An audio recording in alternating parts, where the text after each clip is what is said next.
Bonjour et bienvenue dans ce 18e épisode de Casserole. Aujourd'hui, nous allons parler d'un métier autour duquel circulent pas mal de fantasmes, celui de critique gastronomique. Pour preuve, j'ai demandé sur Instagram à mes followers les questions qu'ils se posaient sur les critiques et j'en ai reçu en cascade.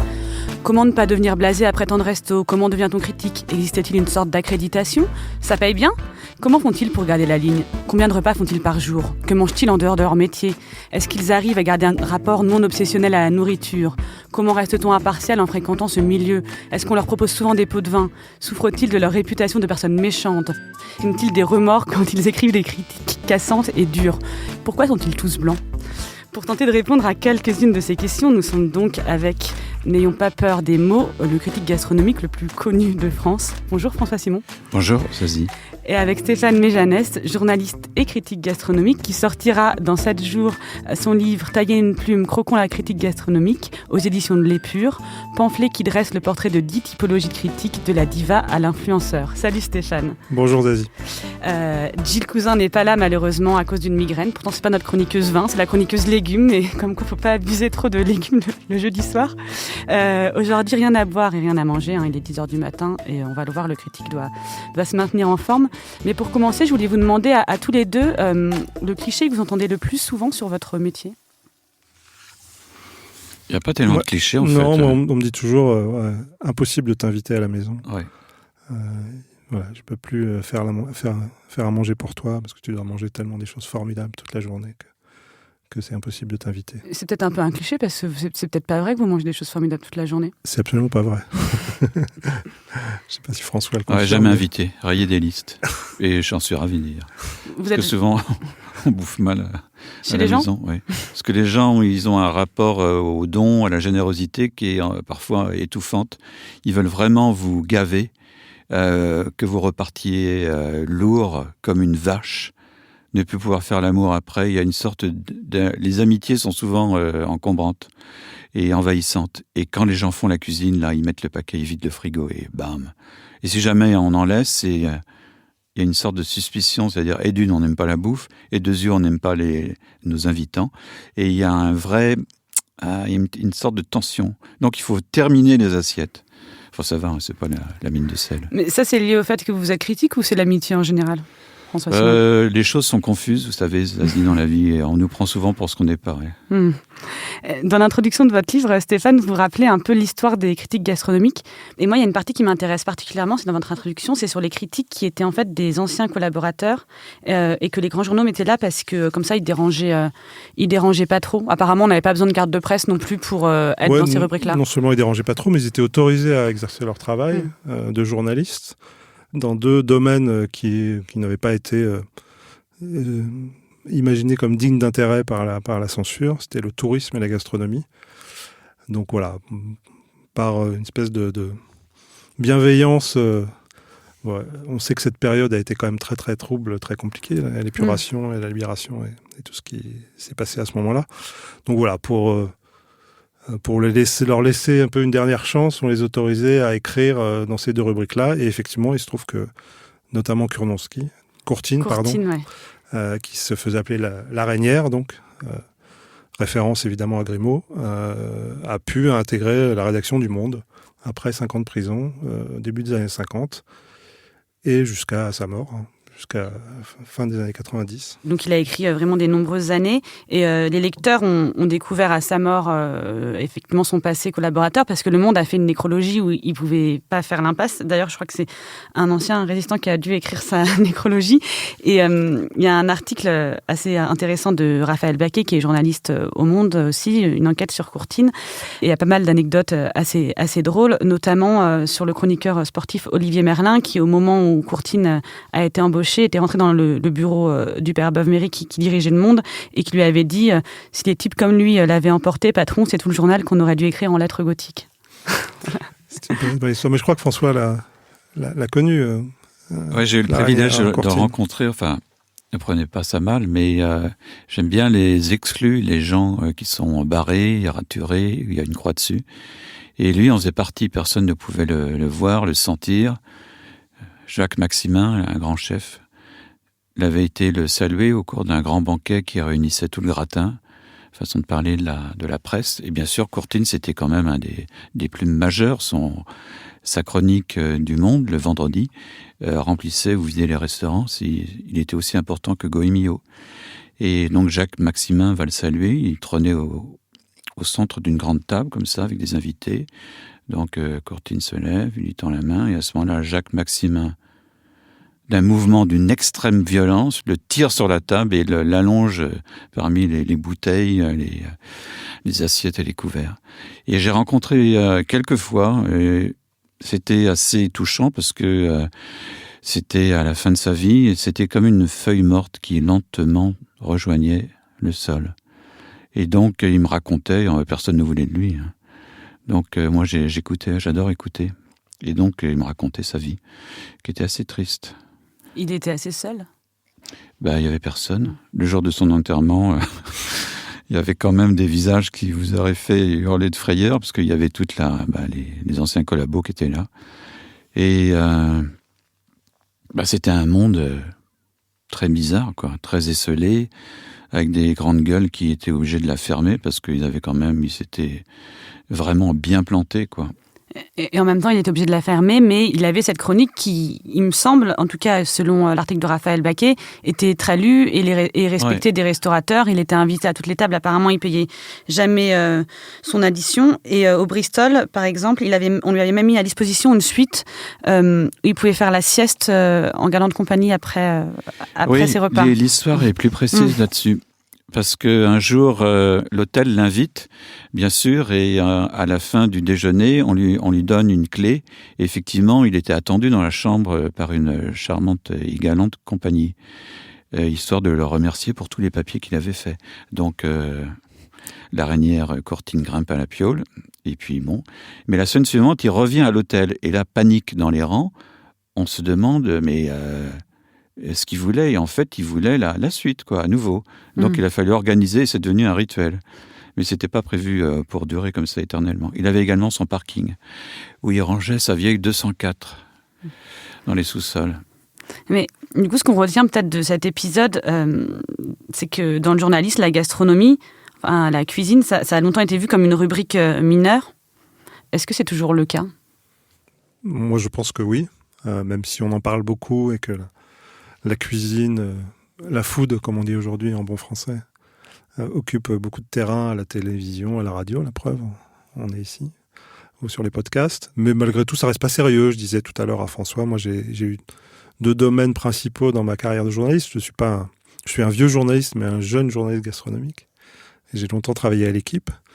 Et le journalisme sportif, comme on dit, ou plutôt de sport, parce qu'on n'est pas forcément sportif quand on est journaliste de sport, était aussi un peu dévalorisé. C'était pas très sérieux, le sport.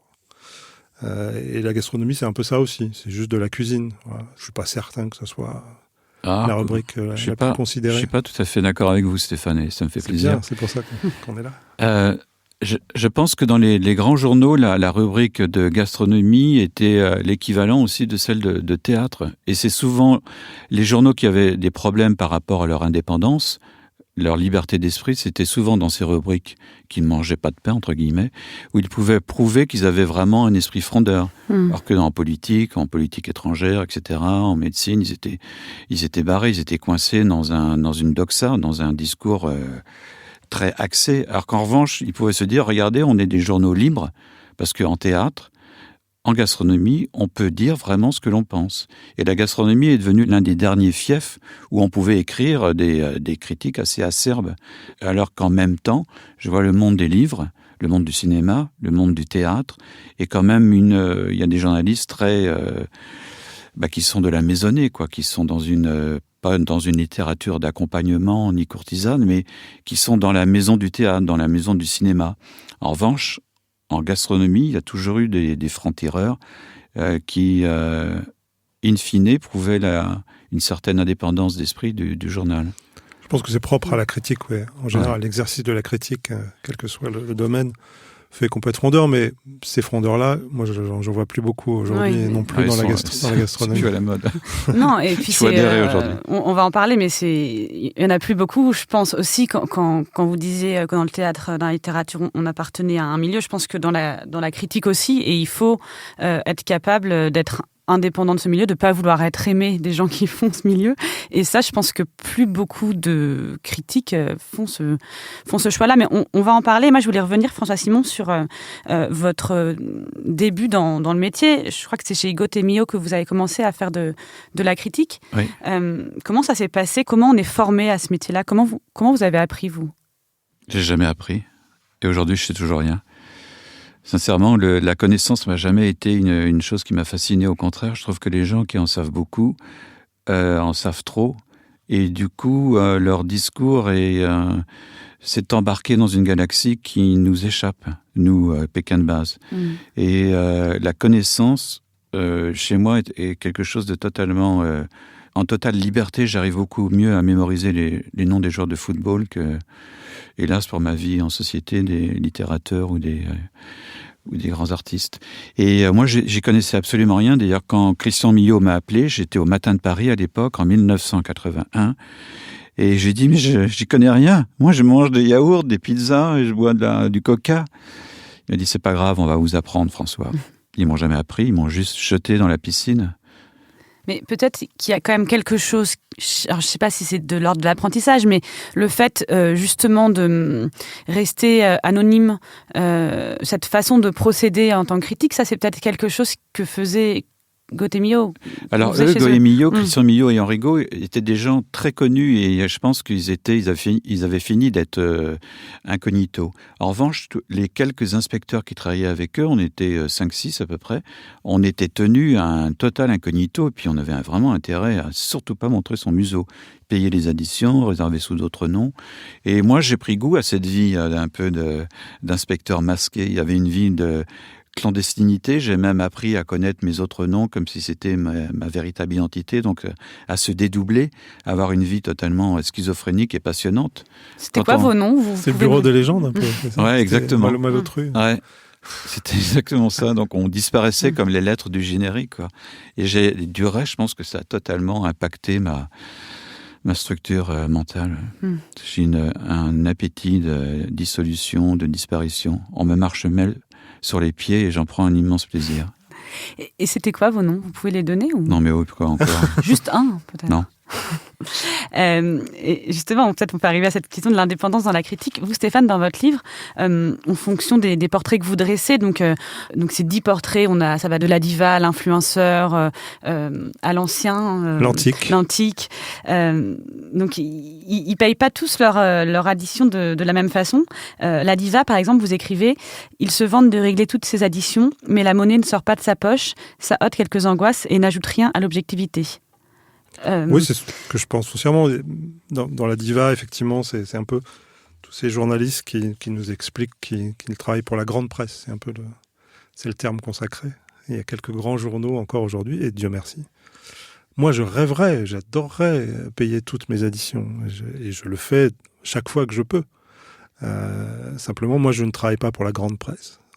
Et simplement, voilà, je pense que payer son addition, on pourra développer, ne garantit pas l'objectivité ni l'indépendance, et qu'en fait, on ne paye pas vraiment son addition. On n'est pas chez le psychanalyste où on sort de l'argent frais pour se faire introspecter.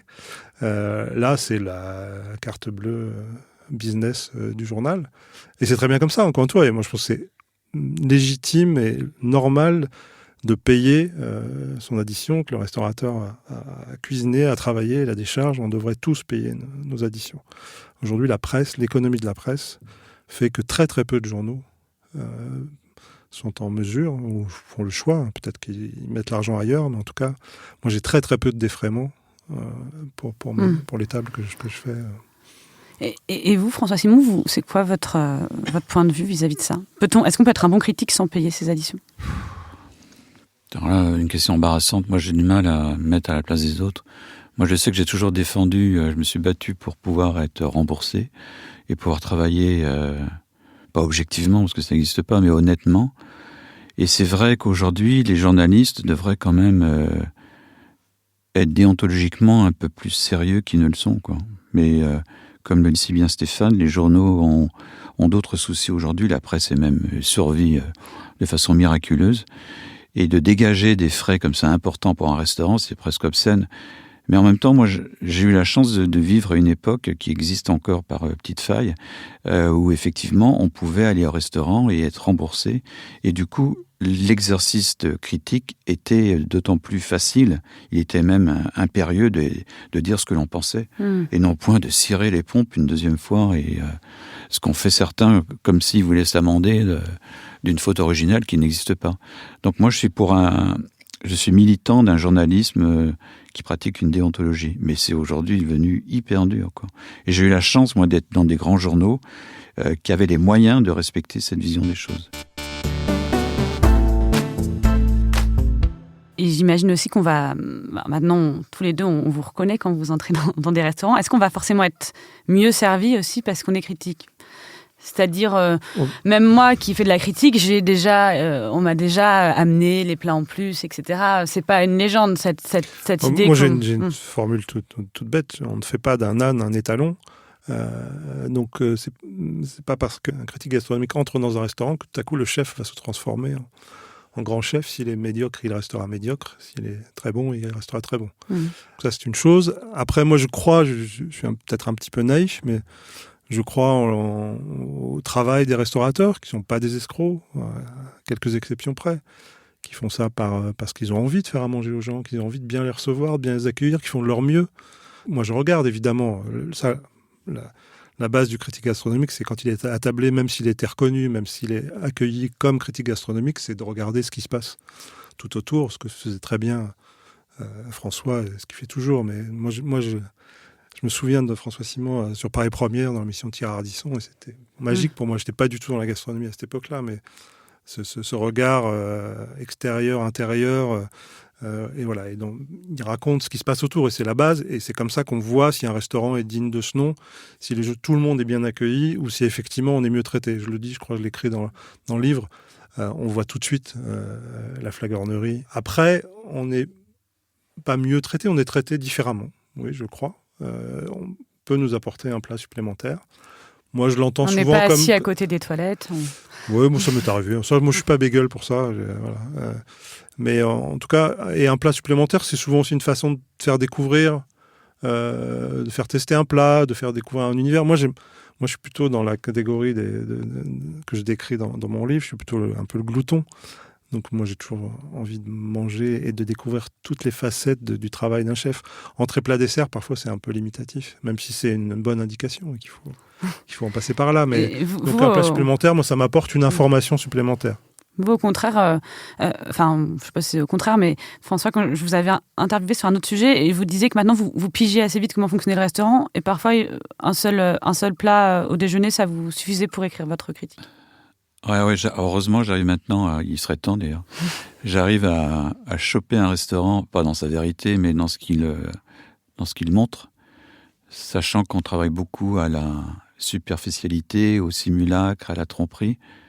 On transforme une misérable escalope de veau en une chose merveilleuse, quoi. C'est ça la gastronomie, c'est le monde pas de la tromperie, mais on enjolive, on maquille, on sublime, on transforme. Mais pour revenir à ce que disait Stéphane, là, être reconnu ou pas reconnu, c'est la différence entre un amant et un mari. C'est le jour et la nuit. C'est-à-dire que moi, j'ai vu, et je suis peut-être trop sensible à ça, mais quand on est accueilli, ça m'est arrivé, alors là, c'est merveilleux, quoi. La table est grande, on est à 2 sur une table de 4, elle est isolée, on est au calme. On a le meilleur sommelier, on a le maître d'hôtel, on a le décolleté de la patronne, on a les meilleures langoustines, on a le foie gras supplémentaire, on a la coupe de champagne. Et sincèrement, ça change tout, quoi. Et quand on est planqué, ce que j'essaye de faire le plus souvent possible, effectivement, on a la table près des chiottes, ce qui n'est pas gênant. C'est un endroit stratégique de drague, paraît-il. On a des plats moins bons, on a le personnel en off, qui parle en aparté, on entend tout. Et moi, j'adore parce que je trouve ça enthousiasmant. L'autre jour, je suis rentré dans un restaurant comme ça, pof, je m'installe, bam, on m'oublie, parfait, paf, pif. Je vais aux toilettes, je passe devant le patron qui était là avec son clébard. Et sur mon passage, il se met à rôter. Et je me suis dit, mais quelle merveille! Je me suis dit, c'est vachement bien, parce que ça, jamais je l'aurais eu si j'avais été reconnu. Et en même temps, Stéphane, le patron qui rôte comme ça sur votre passage, c'est inexploitable.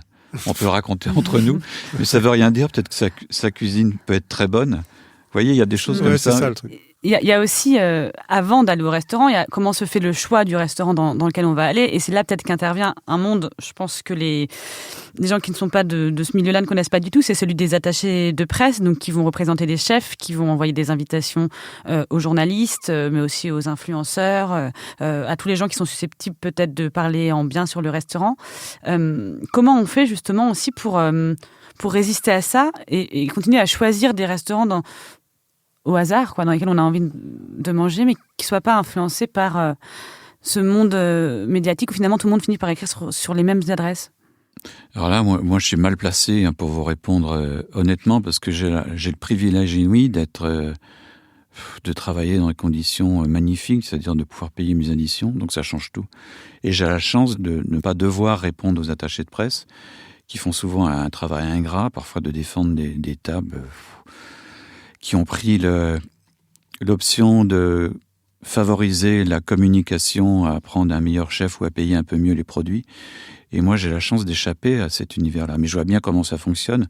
Un restaurant qui décide de mettre un gros budget sur une attachée de presse, c'est un choix délibéré d'une politique d'exposition, de représentation, qui n'est pas toujours dans le sens d'une excellente cuisine. C'est-à-dire, c'est parfois un budget de 3 000 € par mois, on va dire. Ça veut dire que ces 2-3 000 €, on ne les met pas dans les salaires du serveur ou des commis ou l'achat des carottes. Donc on rentre dans une autre sphère de la gastronomie, c'est-à-dire la gastronomie de représentation. Mais effectivement, c'est assez difficile de s'en extraire quand on est moins indépendant en termes de budget, notamment quand il faut payer ses additions et que ça sort de sa poche vraiment et qu'on peut manger sa pige en payant son addition. Moi, juste mon expérience, c'est que quand je suis arrivé dans la gastronomie, effectivement, il a fallu que je me fasse connaître. Je partais de rien. J'avais aucun réseau, aucune connaissance de quoi que ce soit, de qui que ce soit. Donc, c'est une façon plus rapide, c'est un raccourci qui permet d'accéder au restaurant, enfin à certains restaurants, ceux en effet qui font le choix et qui ont les moyens de se payer une attachée de presse. Après, moi j'ai très bon rapport avec beaucoup d'attachés de presse qui font très bien leur travail, qui ont aussi de bons conseils en effet, de plus en plus vis-à-vis des chefs qui vont au-delà de simplement les représenter, envoyer des communiqués de presse, écrire des dossiers de presse. Moi, c'est pas aussi caricatural que ça. Donc là aujourd'hui, maintenant que je suis un peu plus connu, reconnu, je peux un peu choisir. De toute façon, moi j'ai une politique, je dis toujours, si ce restaurant m'intéresse, parce que j'ai vu par ailleurs, je me suis renseigné et que j'ai envie d'aller voir ce qui s'y passe, je ne vous promets pas d'écrire. Donc, mais si c'est pas bien, je préfère ne pas en parler. Moi j'ai aussi cette politique de ne parler que des restaurants que j'ai aimés. Ça, on va parler aussi de la critique négative. Et tout en haut de la pyramide du critique, si on peut dire, il y a aussi le guide Michelin. Lui, c'est vraiment le guide qui va venir, pour le coup, incognito. Et pourtant, on pourrait se dire que voilà, ça existe depuis des années, c'est peut-être un petit peu désuet. Et ça a toujours autant d'impact, j'ai l'impression, chez les chefs, d'avoir ou non une étoile Michelin. Il y a beaucoup aussi de légendes autour de ce guide. D'ailleurs, pareil, j'ai des auditeurs qui m'ont dit est-ce que c'est vrai que le guide Michelin vient toujours accompagner, etc. C'est quoi ces légendes autour des fameux guides Michelin ? Comme tout ce qui est mystérieux et secret des légendes, ils viennent toujours à deux, que l'un prend le menu et l'autre choisit dans la carte, qui viennent plutôt assez tôt, plutôt vers midi que vers 13h. Et qui vont toujours, il y en a toujours un qui va aux toilettes parce qu'il faut vérifier aussi l'état des lieux, qu'ils tentent des petits pièges comme laisser tomber sa serviette pour s'assurer que quelqu'un va bien venir la ramasser. Bon, moi je crois pas beaucoup à ces légendes-là comme à toutes les légendes. Je connais peu, par définition, moi j'ai jamais rencontré d'inspecteur Michelin, je dois le dire. J'ai un ancien une fois, qui est devenu agent d'ailleurs. Et vous, François, vous n'avez jamais voulu être inspecteur Michelin ? Il l'a été, peut-être. Peut-être qu'il l'est. Il l'est encore. pensais que je vais vous le dire comme ça, là. Non mais oh, c'est un drôle de monde, ça, le monde Michelin. J'ai l'impression qu'il appartient à une autre époque, à un autre siècle. Il est fait de mystère, comme le dit si bien Stéphane. Ça veut dire qu'on peut tout y mettre et fantasmer. Mais j'ai jamais eu beaucoup de respect pour cette institution parce que je trouve qu'ils travaillent pas assez. Ils sont pas sérieux, même s'ils ont l'air d'être extrêmement sérieux dans leur costume gris. Mais j'y crois pas parce que ce qu'ils font, le résultat de leur guide, qui est un énorme boulot, est pas lisible. Je crois pas à leur rangement. Parce qu'aujourd'hui, c'est impossible de ranger. Moi, j'ai eu la chance de naître à une époque où on pouvait très facilement classer les restaurants. Même, on pouvait les classer de 1 à 500 sans se gourer, grosso modo. Parce qu'ils faisaient à peu près tous dans le même répertoire bourgeois. C'est-à-dire, on pouvait les comparer sur une bouchée à la reine, je sais pas quoi, un saumon à l'oseille. Et là, on pouvait vraiment... C'était hyper facile. Et quand ils sortaient, on se disait, bah oui, il n'y avait aucune injustice. Et aujourd'hui, c'est... Regardez, même à Paris, dans le carrefour de l'Odéon, il doit y avoir 5 restaurants. Et qui va pouvoir dire que la crêpe complète du Brest Café est supérieure à un plat de pâtes du restaurant italien ou d'un cabillaud aux éditeurs ou d'un truc chez Candebord? Sincèrement, c'est impossible. Même moi, en essayant intellectuellement, j'ai des plombs qui sautent parce que c'est impossible techniquement et même déontologiquement. Donc maintenant, ils peuvent plus sortir un guide qui soit fiable. Et j'y crois pas une seule seconde. C'est comme comparer un film de Godard et un Disney. C'est une échelle. Ouais, c'est un peu de ça. C'est-à-dire que ça sert à rien. Et alors, pour moi, le guide, même s'il a un impact énorme, ça c'est vrai, même si les chefs sont fous de joie quand ils gagnent une étoile et d'une tristesse sans fond quand ils en perdent une, pour moi, aujourd'hui, il est obsolète, ça ne vaut plus grand-chose, quoi, sauf de répertorier les restaurants où on s'ennuie un peu, quoi. Je lève le doigt parce que du coup on en arrive au style et c'est vrai que c'est un sujet, le style en critique gastronomique, et moi justement je vous ai demandé d'amener des critiques que vous aimez bien et je me suis fait la réflexion quand j'ai préparé l'émission que j'avais peu de critiques que j'aimais suivre. Alors pourtant dans des critiques cinéma ou voilà, il y en a que j'aime vraiment, je suis pas d'accord avec eux mais c'est pour ça que je les aime. Je pense à Éric Neuf, je partage en rien ses avis et pour moi c'est le meilleur critique dans Le Masque et la Plume. Encore par exemple. Un hussard de droite. Mais parce qu'il est de mauvaise foi, j'aime ça, etc. C'est ça qui me plaît. Et je trouve, voilà, dans les critiques gastronomiques... Merci pour nous. Non, justement, je vais y venir. C'est pour ça que vous êtes aussi invité. La majorité, je dois le dire, de ce que je lis, je n'adore pas. Et même moi qui ai fait de la critique, voilà, je ne fais pas en 2 ans, je pense que j'ai aussi écrit des trucs que je trouve nuls. Il y en a quelques-uns que je trouve bien. Mais c'est vraiment quelque chose de compliqué. Comment on fait pour avoir un style court des critiques gastronomiques, François Simon? Alors là, ça c'est une sacrée bonne question. Si on c'est la question pour moi. Ouais. Non, je pense que le style, ça c'est intéressant parce que c'est comme les plats des cuisiniers. On a l'impression qu'il y a des cuisiniers stylés parce que c'est vachement sophistiqué tout ça. Mais moi, je m'aperçois qu'au fil du temps, le style, c'est la simplicité. Et la meilleure cuisine, c'est celle où le chef s'efface et non point s'impose. Et je pense que c'est pareil en écriture. Et moi, au fil du temps, je me souviens, j'écrivais à une époque, c'était un peu empoulé, quoi, un peu parisien et gnagnin, quoi, un peu fanfreluche. Et je me suis aperçu qu'avec le temps, les petites herbes et tout ça, les mignardises se sont envolées et que le style s'épure un peu. Mais j'ai mis du temps. Donc c'est ça le style, c'est-à-dire qu'il y a un moment où on charge, on empile, on essaye de ressortir tout ce que l'on a, et ensuite on bascule de l'autre côté, sur l'autre versant, et on délivre un chant un peu plus clair, un peu plus audible. Et le style, c'est ce qui reste quand on a trop écrit et quand on a presque un minimum de mots. C'est ça qui est intéressant. C'est-à-dire que le style doit s'effacer. Et justement, je peux vous faire écouter une critique aussi négative, mais qui n'en a pas l'air. C'est toujours intéressant lorsqu'un chef connu, en l'espèce Guy Martin, s'intéresse à un répertoire comme l'Italie. Il y a toujours une sorte de complexe des chefs français par rapport à ce pays qui fait pourtant une cuisine simple de mama. C'est précisément tout le contraire d'eux-mêmes. On s'est quand même dit, avec Guy Martin, il peut y avoir quelque chose d'intéressant. Mais pof, regardez l'entrée. Enfin, même le plat, les spaghettis à la vongole, vous avez vu?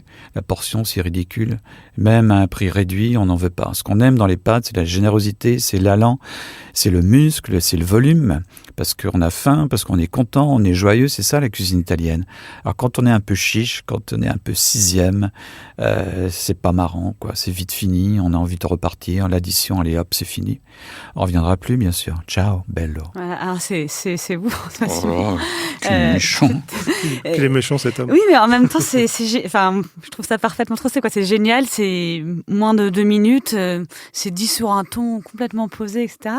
Et est-ce que c'est plus difficile quand on est critique de justement d'écrire, de faire des critiques négatives? Est-ce qu'il ne faut pas justement être beaucoup plus précis, beaucoup plus juste? Enfin, je ne sais pas ce que vous en pensez, François Simon. Quand on fait une critique négative, il ne faut surtout pas se planter, parce que là, si jamais le travail est saboté, le retour est impitoyable, à juste titre. Mais il ne faut pas penser que pour autant, il faut être méchant pour écrire des papiers méchants. Je pense surtout qu'il faut être très sincère, et logiquement, un mauvais plat vous traverse et rend un mauvais papier, enfin une méchante critique, quoi. Parce que si effectivement il y a peu de spaghettis à la vongole au creux de l'assiette creuse, c'est nul, quoi. C'est pas ça, c'est tout le contraire. On a envie que ça soit généreux. En plus, ça vaut rien, des spaghettis. Et quand un restaurant est décevant comme ça, le papier, il gagne en densité et en argument, parce que le chef a fait tout le travail pour se descendre lui-même. Ce qui est intéressant, je trouve, c'est que là, on est sur la critique de la portion plus que de la qualité de la cuisine. Et je pense qu'il faut dénoncer, entre guillemets, un peu les escrocs, ceux qui vous vendent des produits qui ne sont pas vraiment des produits, qui mettent des noms d'artisans sur la carte, alors que quand on fait les poubelles, on se rend compte que c'est pas ça, ou alors qui vous servent des portions effectivement trop chiches et sans générosité. Là, François n'a pas qualifié, je pense qu'il les a quand même mangés, ces spaghettis. Bien sûr, j'avais faim. Ça arrive. Mais elles étaient peut-être très bonnes, mais trop chiches. Peut-être après, pas, parce voit que aussi l'image. l'expérience globale fait que ça rend un plat, effectivement, un plat peut être coloré. Quand on est frustré, on n'est pas content. Et cette critique, justement, ces critiques négatives, on n'en trouve plus tellement. Moi, j'ai l'impression de plus tellement en lire. Peut-être aussi avec ce qu'on disait tout à l'heure, le fait que on est plus invité au restaurant, donc on écrit moins quand ça nous plaît pas, ou on n'écrit pas. Disons j'allais dire que l'époque était beaucoup plus ouverte qu'aujourd'hui, où la critique est très très mal vécue par les restaurateurs au titre quasiment d'un préjudice commercial. Alors qu'avant, ça faisait partie d'un exercice presque littéraire, que la critique était vraiment un style et un genre. Aujourd'hui, le genre n'existe plus, il n'y a quasiment plus personne. Et le siècle est beaucoup plus prudent. Enfin, on voit partout, c'est devenu très très correct. On est plus dans l'information aujourd'hui gastronomique que dans la critique gastronomique de plus en plus. Il reste je pense qu'Emmanuel Rubin, quand même, encore un peu dans le Figaro. Le Figaroscope peut avoir la dent dure. Mais effectivement, moi, comme je disais tout à l'heure, j'ai fait le choix de ne pas écrire quand ça ne m'a pas plu. Voilà, je préfère parler des gens qui ont besoin, peut-être qu'on parle d'eux. Et on entend souvent aussi, là on parlait vous disiez François Simon, qui reste plus forcément ce type de critique, que ça existe presque plus. On entend souvent aussi que TripAdvisor et les sites où tout le monde peut donner son avis ont tué la critique. Mais vous, François Simon, déjà en 2001, vous écriviez un livre, Comment se faire passer pour un critique gastronomique sans rien y connaître? Oui, c'est exactement mon cas, oui. Qu'est-ce que vous en pensez, ça, quand les gens disent oui, de toute façon, maintenant tout le monde donne son avis, tout le monde peut critiquer? C'est pas gênant, sauf que c'est pas terrible, quoi. Moi, au début de TripAdvisor, je me suis dit, tiens, c'est hyper intéressant parce qu'on va pouvoir avoir des avis assez frais, assez nouveaux, et je trouve que le niveau est assez accablant, et souvent les résultats mettent en tête des tables qui valaient pas un clou, quoi. Une fois, je surveille ça de temps en temps au classement, il y avait une sorte d'un petit bistrot où on vendait des fromages qui était numéro 1 devant tout le monde. J'y suis allé, c'était pas nul, mais c'était d'une banalité sans nom. Il y avait juste des petites planchettes avec 3-4 morceaux de fromage, 3-4 vins, qui étaient pas nuls, mais c'était incohérent. Donc pour moi, ce truc-là ne fonctionne pas. Et en plus, pour revenir à ce que disait Stéphane tout à l'heure sur est-ce que la critique méchante, etc., faire un choix entre les deux, moi j'ai toujours eu du mal à dire est-ce qu'il faut être un critique gentil ou méchant. Finalement, on est ballotté par les événements. Moi, j'ai la réputation, j'ai toujours d'être un critique assez dur et méchant, mais en même temps, je suis un brave garçon assez gentil qui dit bonjour. Et je pense que c'est bien aussi de dire qu'un restaurant est mauvais, sans pour autant dire que le chef est mauvais, parce que peut-être qu'il lui arrive d'être pas bon, et c'est bien aussi d'apporter plus d'amplitude au prisme pas de la vérité, mais de ce que l'on voit d'un restaurant, et de dire, ça non, pas d'accord, pas bien, pas bon, déjà mangé, déjà bu, suivant. C'est bien d'avoir le ton de Stéphane et d'avoir le mien. C'est bien pour le chef aussi, je pense. Ouais, c'est bien pour lui. Et beaucoup sont demandeurs de ça. Moi, je parle plus aux chefs off pour leur dire les choses et non pas prétendre qu'ils vont s'améliorer. Je ne suis pas un conseiller de chef, mais je pense qu'ils ont aussi besoin de ça et c'est pas mal de leur rendre ce service. Et il y a aussi une nouvelle catégorie de critiques, je ne sais pas si vous les connaissez, c'est les youtubeurs qui font des critiques sur leur chaîne YouTube. Bonjour, bienvenue sur Fast Good Cuisine. Et alors aujourd'hui, oh là là, je suis content de faire cette vidéo parce qu'on va goûter un tout nouveau kebab qui vient de débarquer à Paris. Ça fait à peine 3 mois qu'ils sont là et pourtant ils font déjà énormément de bruit parce qu'apparemment c'est le meilleur kebab de Paris. C'est la perfection. Je crois que c'est le meilleur kebab de toute ma vie. Même les frites, elles sont carrément trop bonnes. Salut tout le monde, bienvenue, nouveau vlog aujourd'hui. Et je me suis levé tôt, effectivement, pour aller faire l'inauguration du premier Five Guys en France. Non, franchement, c'était bien. Five Guys, bonne expérience. So today we'll be reviewing the new Domino's Pan Pizza. It's very good. Pepperoni has a great taste to it. The sauce as well. And the cheese is very nice as well. Un 10 sur 10, là aussi, bien évidemment. Alors voilà, ça peut prêter à rigoler parce qu'effectivement, on a entendu dans l'ordre... Suivant, comme dirait. On a entendu dans l'ordre une critique de kebab, puis d'hamburger, puis carrément de la pizza Domino's. Et en même temps, c'est des personnes qui ont 1 million de vues sur YouTube, qui sont énormément suivies. Et ce qui est intéressant, c'est que sur ces chaînes-là, il n'y a pas de hiérarchie dans ce qu'on critique. Ça veut dire que on va vraiment aller critiquer de la street food, du fast food, et critiquer un KFC comme on critiquerait, comme les critiques critiqueraient, j'en sais rien, un resto étoilé. Est-ce que c'est pas bien aussi de plus avoir de hiérarchisation comme ça, de pouvoir critiquer tout type de gastronomie? Moi, Stéphane comme moi, on va dans tout. On bouffe de tout, je veux dire de la merde comme des restaurants étoilés. Et je pense que c'est bien. Moi, je vais régulièrement dans les KFC et tout ça, les kebabs. Je suis mes enfants, tout ça. Et j'ai fait vraiment, partout où je vais, j'essaye de faire le plus bas niveau et le plus grand. Comme ça, c'est comme ça qu'on apprend. Hein. Et vous êtes aussi sur Instagram, François Simon. Oui. Ça, c'est aussi un milieu où maintenant il y a pas mal d'influenceurs. Bon, on a un peu moins le temps d'en parler, mais Stéphane, vous faites tout un chapitre de votre livre sur les influenceurs. Donc des personnes qui vont poster sur Instagram. Si des influenceurs qui ont beaucoup d'abonnés, ils peuvent être payés par des marques ou invités par des restos, et puis ils vont communiquer dessus sur leur Instagram. Vous, comment vous avez décidé de vous mettre sur Instagram? D'ailleurs, vous faites des petites critiques. Parfois en quelques lignes. Oui, en 2-3 mots. Parce qu'aujourd'hui, le métier de journaliste a totalement changé. Moi, j'avais la chance d'être dans une époque où on pouvait faire uniquement vivre de son écriture. Et aujourd'hui, la presse écrite est en mauvais état. Et pour les journalistes, quand on travaille en freelance, à la pige, comme ça, on gagne rien. Donc, il faut se démultiplier, apprendre de nouvelles techniques. Donc, je fais de la télé sur Arte. J'ai Instagram, je fais des livres, je fais de la radio. Enfin, j'essaye de multiplier la façon de gagner ma vie. Sinon, je m'en sortirais pas. Et en même temps, c'est très bien. Le métier de journaliste a totalement changé. Il faut être très souple. Faut retrouver l'humilité que ce milieu avait perdue. Faut tirer les sonnettes, faut remuer son cul, et ça, j'adore ça. Pour terminer, c'est l'autrice Ryoko Sekiguchi, sûrement que vous connaissez, qui m'a recommandé de lire Post-Critique, qui est un livre du philosophe de Laurent Sutter, et qui réunit 10 textes d'universitaires qui pensent l'après-critique, donc qui s'appelle Post-Critique.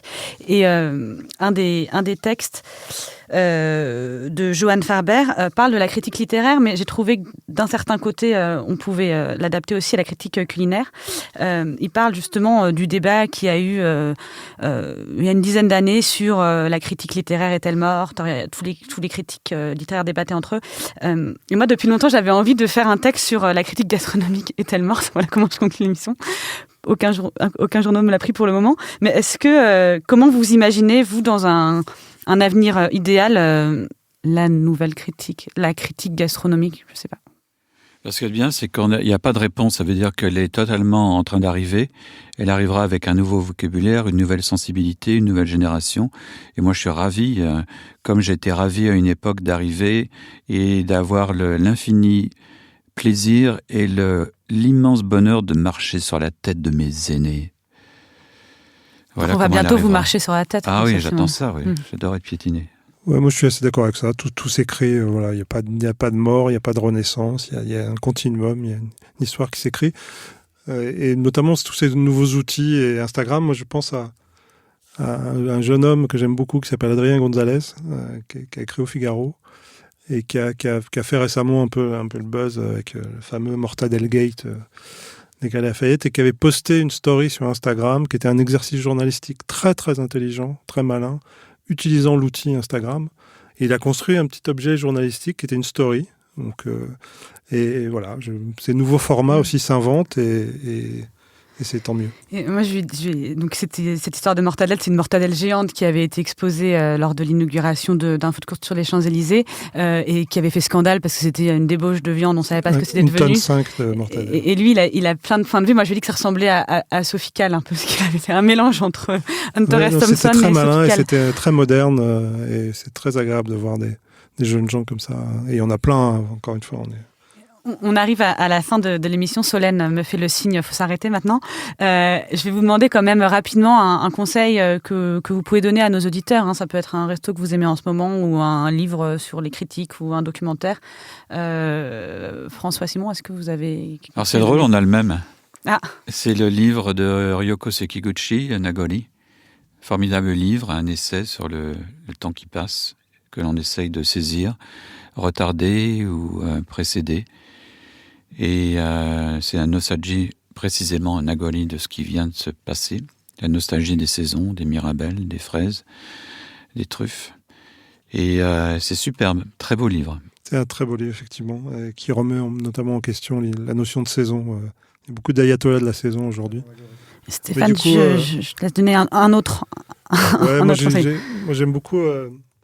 c'est un vieux bouquin de Raymond Dumay, Le rat et l'abeille, c'est un préhistorien, historien, et qui fait une histoire un peu de l'alimentation, plus ou moins scientifique. C'était une sorte de...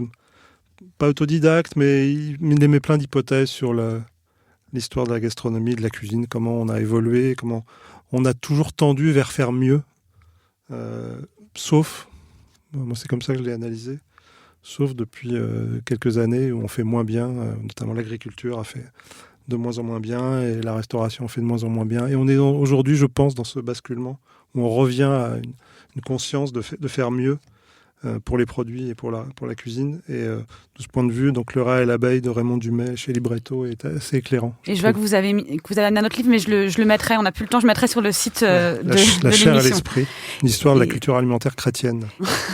Moi, je vous recommande à tous le livre de Stéphane Méjanès, Tailler une plume, qui sortira aux éditions de L'Épure le 17 mai, donc dans une semaine.